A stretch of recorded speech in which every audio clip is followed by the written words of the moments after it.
Hi, welcome to X31 Topic with three pundits, myself included. I'm John C. Dvorak. I'm here with Andrew Eisner and Joe Engo to discuss, it looks like, well, top of the news today, HP loses $3.3 billion on... Is that all? On That's not much.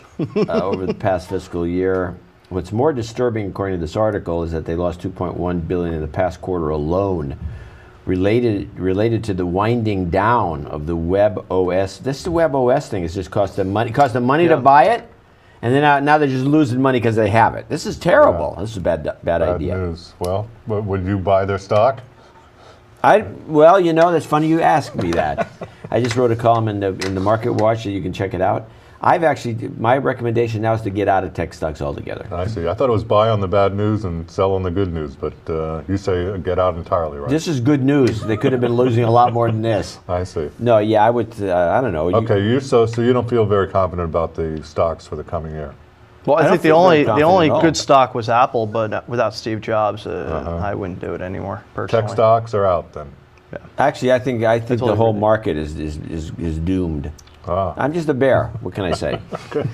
So, but tech stocks I think are particularly vulnerable. I just don't see any upside that's, except for the possibly some growth market action in China.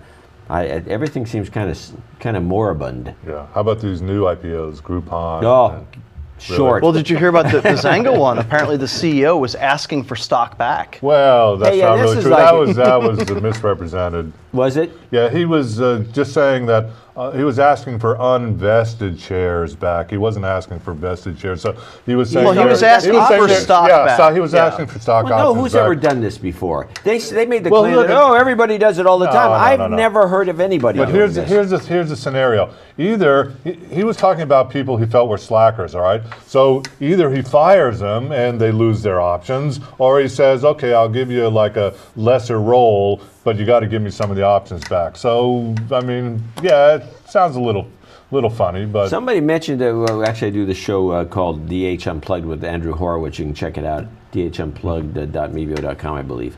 Anyway,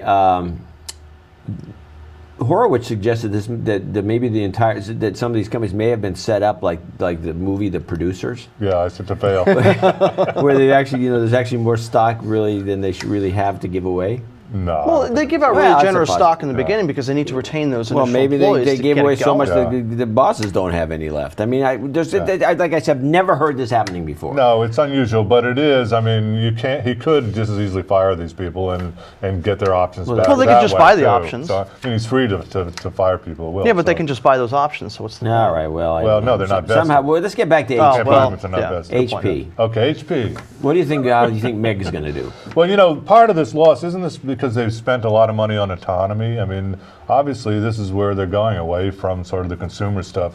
I mean, you think they're just blaming this on WebOS, and it's really other losses that they kind of, push on WebOS. That WebOS is gone, and they say, "Hey, we're going to be in the money." I mean, they did have a huge printer business too. And have you seen the prices of multifunction devices these days? I mean, they're for Black Friday, $99. they're cheaper than the ink. I mean, you can actually. I have seen deals where the ink is so expensive that when the printer goes on sale, it's better just to throw the printer out and buy a new Well, I wouldn't say that it's better, but it's definitely cheaper. Yeah, it's cheaper. Yeah, but it's not exactly good on the environment. Buying a whole new printer just to replace the ink cartridge. Well, I have a friend who does this. It's gotten to that point. It's ridiculous waste. But this Black Friday, I'm seeing ads for like $39, $79 for good ones, for Canon Pixmas, for HPs.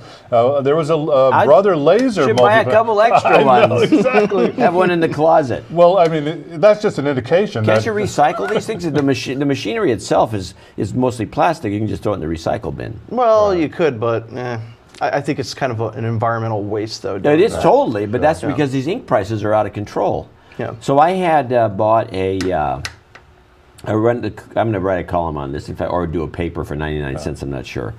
So I had a guy in Berkeley was selling his Epson 4000, which is this printer that's a we big. talked about this. How much did I mention? Okay. Not a lot. Look, go ahead, tell them what we got. Well, the story the is ink, the price of the ink, right? You found third-party ink. I found third-party ink. The price, except for the yellow, didn't work. Right? The yellow's working better. I've cleaned that head out. Oh, that's right. That's right. You had a clogged head. Yeah, I cleaned it. The heads work fine now. Wow. But the thing was, this guy, and like I said, I'll be writing about this and stop talking about it. But I'm still amazed because the guy, from what I could tell, did 2 print runs, went through 2 batches of ink. They cost $1,000 to refill, to put 220 cartridges. There's 8 of them, and they're 120 bucks a piece for the 220 milliliter, the big ones, about this big. And so it's $1,000 to recycle through the ink. Yeah. So I'm sure the guy said, I can't afford this ink, this printer.